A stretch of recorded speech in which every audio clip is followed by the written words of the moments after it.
این یک آقاست. این یک خانوم است. زنها و مردها هر دو انسان و در نظام آفرینش یکسانند. در این حال با تفاوت‌هایی نسبت به هم خلق شدند. هیچ کس از یک زن توقع ندارد نیروی کار ساختمان باشد یا مثلا در معدن کار کند یا هر گونه کار سختی که با ظرافت وجودیش ناهمخوان است. او حتی وظیفه‌ای برای تامین مخارج زندگی ندارد. مأمور به خدمت سربازی و جنگیدن هم نیست. در شرایط عادی اینها به عهده مرد است و متناسب با ساختار فیزیکی و روحی او.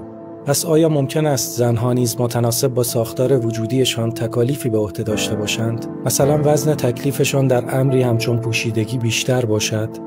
سوالی که شاید در جامعه سنتی دیروز مطرح نبود و بسیاری از زنان ایران و سایر نقاط جهان عموماً از پوشیدگی بالایی برخوردار بودند. اما به تدریج این وضعیت با دخالت دست‌هایی و به شکلی غیر طبیعی به سمت کمپوشی آنها رفت، طوری که امروزه شاهد نابرابری آشکاری در زمینه پوشش بین زنان و مردان هستیم، آن هم به هوای برابری که با عذر فراوان و اعمال تغییرات روی تصاویر تنها میتوان بخش‌هایی از آن را به نمایش گذاشت. و حالا زن ایرانی آماج این سوال که چرا باید همچنان حافظ سنت‌های گذشته باشد؟ آیا این ظلم نیست؟ جامعه محل کار و نشاط و فعالیت است و خانه محل راحتی و آسایش. هیچ انسان بالغی با لباسهای مخصوص خانه در یک جلسه کاری حاضر نمی شود. در پیاده‌رو سفره پهن نمی کند و غذا نمی خورد. رختهایش را در یک محل عمومی نمی شوید. همه پذیرفتند برخی کارها مختص حریم شخصی است و نباید چشم و ذهن دیگران را معطوف به انجام آن کرد. محل پرداختن به غرایز طبیعی نیز جامعه نیست. نباید جاذبه‌های پنهانی که مختص زندگی خصوصی است در حریم عمومی آشکار شود. پوشیدگی مانع این امر می شود و زنان به خاطر جذابیت خدادادی بیشتر حد بیشتری از آن را باید رعایت کنند. این برای خودشان نیز سودمندتر است. اما عده‌ای محدودیت‌های پوششی را مایه زحمت و فاقد کارکرد محسوس برای خود می‌دانند. این آقا سال‌هاست که موقع رانندگی کمربند ایمنی می‌بندد، اما یک بار هم برایش کارایی نداشته. بهتر نبود شبیه این خانم که در دوره کرونا هرگز ماسک نزده و هیچگاه هم آسیب ندیده، اون نیز کمربند نمی‌بست تا خود را به زحمت نیندازد؟ به نظر شما صرفاً با این دو نمونه میتوان کارکرد کمربند ایمنی و استفاده از ماسک را نفی کرد، آن هم در حالی که بسیاری به خاطر استفاده نکردن از آنها آسیب‌های جدی دیدند، همچنان که بسیاری نیز به خاطر نداشتن پوشش مناسب مورد آسیب و بی‌حرمتی قرار گرفتند. البته هستند افرادی که علیرغم رعایت پوشش نیز مورد این آزارها قرار گرفتند، همانطور که عده‌ای با وجود بستن کمربند و زدن ماسک آسیب جانی دیدند. این را هم نمی شود دلیل بر بیکارکرد بودن این ابزارها دانست و نباید تصوری صفر و صدی از موضوعات داشت. در سالمترین جوامع نیز هستند آزارگرانی که برای اهل رعایت مشکل آفرینی می کنند، اما اولا میزان آن نسبت به جوامع ولنگار بسیار کمتر است، ثانیاً دیگر مسئولیتی متوجه فرد رعایت پیشه در پیشگاه جامعه و پروردگار نیست. اما علیرغم اینها عده‌ای باز پوشش را یک امر شخصی می دانند که نباید به بهانه آزار و اذیت‌ها آن را محدود کرد. میگویند هر کس به واسطه ظاهر یک نفر نسبت به وی کشش پیدا کند بیمار است و مشکل از ظاهر آن شخص نیست. زن و مرد شبیه دو قطب ناهمنام آهنربا طوری خلق شدند که نسبت به هم کشش داشته باشند. برای کنترل این مغناطیس قوی نیاز است فواصلی رعایت شود تا هرج و مرج در جامعه اتفاق نیفتد. پوشیدگی و فواصل رفتاری برای همین است و اگر از آن صرف نظر کنیم مغناطیس بین دو جنس را نمیتوان خنثی کرد. به این ویدیو که 52 میلیون بار در یوتیوب بازدید داشته توجه کنید. برش‌هایی است از 10 ساعت پیاده‌روی یک زن در نیویورک. متلک‌های متعدد جنسی نشان می‌دهد کاهش محدودیت‌های پوششی آنطور که برخی‌ها ادعا می‌کنند با عادی شدن اوضاع نینجامیده.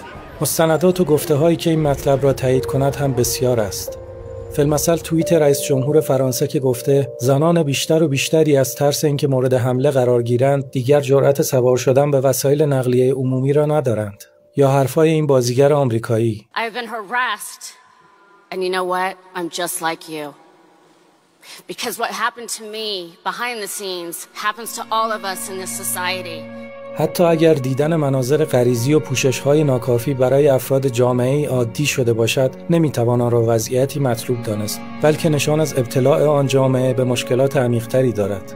روابط آزاد و کاهش ازدواج، افزایش جدایی، خیانت، شیوع بیماری‌های مختلف در پی ارتباطات، نظیر ایدز، انحرافات جنسی که گونه‌های جدیدتر آن در راهند، نگاه تجاری به فحشا به عنوان صنعتی پرسود متمرکز بر حضور زنان، عرضه‌نگاری و تولید محتواهای غیر اخلاقی، اعتیاد به تماشای آن، شیء انگاری و نگاه کالاگونه به زنان در عرصه تبلیغات و البته سینما، به رقابت کشیدن زنان با هم در امر زیبایی و القای احساس خودکمبینی به بسیاری از آنها، آسیب دیدن مفهوم سنتی خانواده، مادر، پدر، غیرت، ناموس، حلالزادگی. نمیتوان پوشیدگی و حریم زن و مرد را از جامعه‌ای زدود و در این ورطه‌ها نیفتاد. اما علیرغم این ولنگاری‌ها تصور وجود آزادی بی حد و مرز در جوامع غربی نادرست است. 2 زن در لس آنجلس در اعتراض به اینکه بانوان طبق قانون باید موضعی از بدن را افزونتر از آقایان بپوشانند نیمه عریان میشوند. پلیس به خاطر نقض همین قانون بازداشتشان میکند. این یعنی اولا در حریم عمومی آن جامعه نیز حدی هرچند ناکافی از پوشش اجباری است، ثانیاً بین زن و مرد در میزان آن تفاوت قائل شدند، طبعاً بنا به ساختار متفاوتشان. اما آیا این بازداشت‌ها منجر به خیزشی وسیع برای حذف کنترلگری پلیس می‌شود؟ آیا مسئولی برخورد پلیسی را غلط و صرفاً اقدام فرهنگی را کافی می‌داند؟ آیا عده‌ای به مأمورین که مجری قانون هستند هجمه می‌برند؟ برخی چهره‌های مشهور رنگی از حماسه به ساختارشکنی‌ها می‌زنند؟ رسانه‌هایشان عنوان می‌کنند تا وقتی چند صد هزار بیخانمان در کشورمان داریم و عده‌ای زیر خط فقرند، دغدغه پلیس نباید کنترل پوشش افراد باشد؟ بعید به نظر می‌رسد. پس چرا نوع خفیف همین اتفاقات در کشورمان فضا را ملتهب می‌کند؟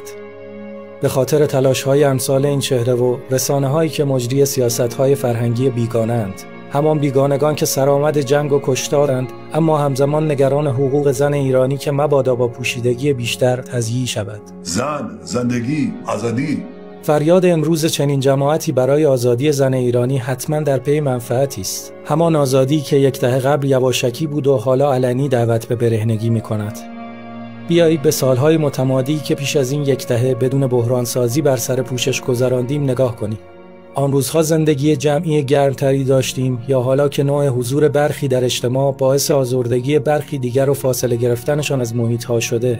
آیا میتوان ادعا کرد در گذشته با وجود محدودیت‌ها شادتر بودیم و با کاستن از آن عصبی‌تر شده ایم؟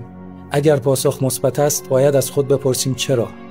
جواب: چون طراحی همین است. هدف اصلا فعال کردن گسل‌هایی است که بتوان جامعه ایرانی را نیز به تشنج و نابودی کشاند یا به تدریج استحاله کرد تا پذیرای سلطه بیگانه باشد. البته برخی تریبونداران با اشاره به بالاتر بودن اولویت اقتصاد و عدالت از فرهنگ این مباحث را کم اهمیت جلوه می‌دهند. گویی نمی‌دانند جامعه اگر متمایل به مسائل غریزی شود می‌تواند در انتخاب‌های سیاسیش خطا کند و اقتصاد و عدالتش را هم خدشه‌پذیر سازد. سخن طولانی شد. کاش برخی هموطنان که از سر بی‌غرضی در این طراحی نقش ایفا می‌کنند فرجام آن و طراحان و مجریانش را بشناسند. همانها که دوست دارند زشتی‌ها در میان اهل ایمان شایع گردد و فرجامشان در کلام خدا چنین است: